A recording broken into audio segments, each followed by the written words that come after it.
Tribunor sebanyak 16 pondok petani di Kabupaten Mukomuko diduga dibakar oleh oknum Satpam PT Darya Dharma Dharma yang merupakan salah satu perusahaan kelapa sawit di Kabupaten Mukomuko. Kejadian pembakaran tersebut terjadi pada Senin 18 Februari sekira pukul 13.30 WIB di kawasan Kecamatan Malindeman.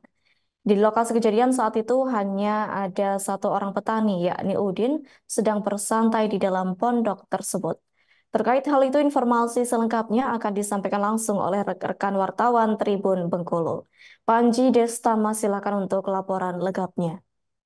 Baik, terima kasih rekan Nadila. Baik, Tribuners dapat disampaikan sebanyak 16 pondok petani di Kabupaten Mukomuko diduga dibakar oleh oknum Satpam PT Dardia Dharma Dharma DDP yang merupakan salah satu perusahaan kelapa sawit di Kabupaten Mukomuko. Kejadian pembakaran tersebut terjadi pada Senin 18 Februari sekitar pukul 13.30 waktu Indonesia bagian Barat di kawasan Kecamatan Malindeman, Kabupaten Mukomuko. Di lokasi kejadian saat itu hanya ada satu orang petani yakni Udin sedang bersantai di dalam pondok tersebut. Namun saat dirinya sedang bersantai, ia melihat beberapa oknum sapan sebanyak 15 orang dengan mobil Hilux mendatangi lokasi pondok tersebut. Saat itu ia berpikir satpam yang lewat tersebut hanya patroli seperti biasa. Namun ia tak menyangka jika oknum satpam tersebut melemparkan bom molotov ke arah pondok hingga akhirnya terbakar. Lantas ia pun langsung keluar dari dalam pondok untuk menyelamatkan diri. Ia pun langsung menghubungi teman petani lainnya yang saat itu sedang dalam perjalanan pulang dari Pengadilan Negeri Mukomuko.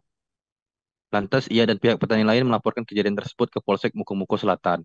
Sementara itu pihak PT DDP saat dikonfirmasi membantah peristiwa kebakaran tersebut dilakukan oleh pihaknya.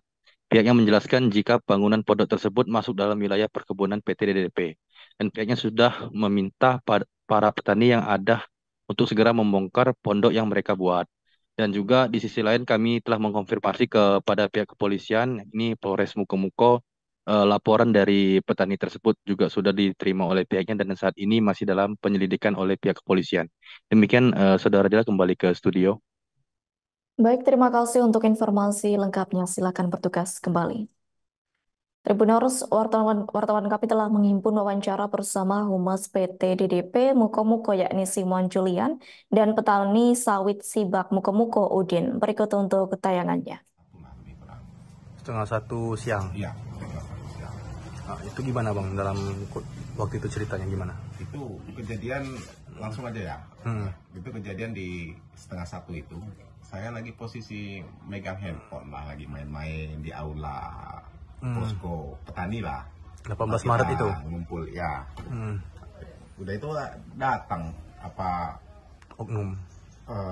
anggota security, oknum security perusahaan lah gitu kira-kira gitu bang. Pakai mobil Hilux hitam pickup itu ngencang. Ngencang itu tiba-tiba berhenti mendadak. Udah tuh beberapa orang itu turun dari mobil, itu langsung bakar posko, bakar rumah. Oh ya, bangunan yang di sana. Iya, itu kayaknya tuh bakarnya tuh pakai bom molotov.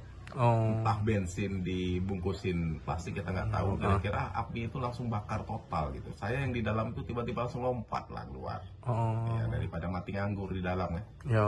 Jenang terkait adanya viral diduga katanya DDP melakukan pembakaran pondok petani di wilayah Kecamatan Malindeman kalau nggak salah. Mungkin bisa dijelaskan gimana poin-poinnya apa aja untuk klarifikasi.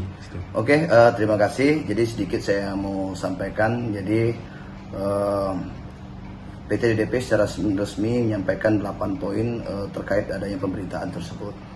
Jadi satu hal yang pertama, bangunan liar yang ada di lokasi tersebut berada dalam HGU PT Darya Dharma Pratama yang selama ini sudah dikelola oleh PT Darya Dharma Pratama sebagai lokasi perkebunan kelapa sawit sejak tahun 2006. Jadi poin yang kedua, lokasi tersebut masuk dalam HGU PT Darya Dharma Pratama nomor 125 dan kegiatan pengelolaan perkebunan di lokasi tersebut berjalan normal dari tahun penanaman 2006 tanpa adanya permasalahan hingga di akhir tahun 2022 sekelompok orang mengatasnamakan kelompok Tani Tanjung Sakti hadir dan mulai mengganggu dan menghalang-halangi kegiatan perusahaan di wilayah tersebut. Jadi yang poin keempatnya, perusahaan juga sudah melakukan upaya persuasif berusaha berkomunikasi, menyampaikan himbauan lisan maupun tertulis secara berulang kepada seluruh pihak yang tanpa izin PT DDP menduduki dan mendirikan bangunan di lokasi tersebut. Terkait adanya kebakaran pondok liar tersebut, dapat kami sampaikan bahwa PT DDP tidak pernah menginginkan, apalagi menginstruksi. Download Tribun X sekarang, menghadirkan lokal menjadi Indonesia.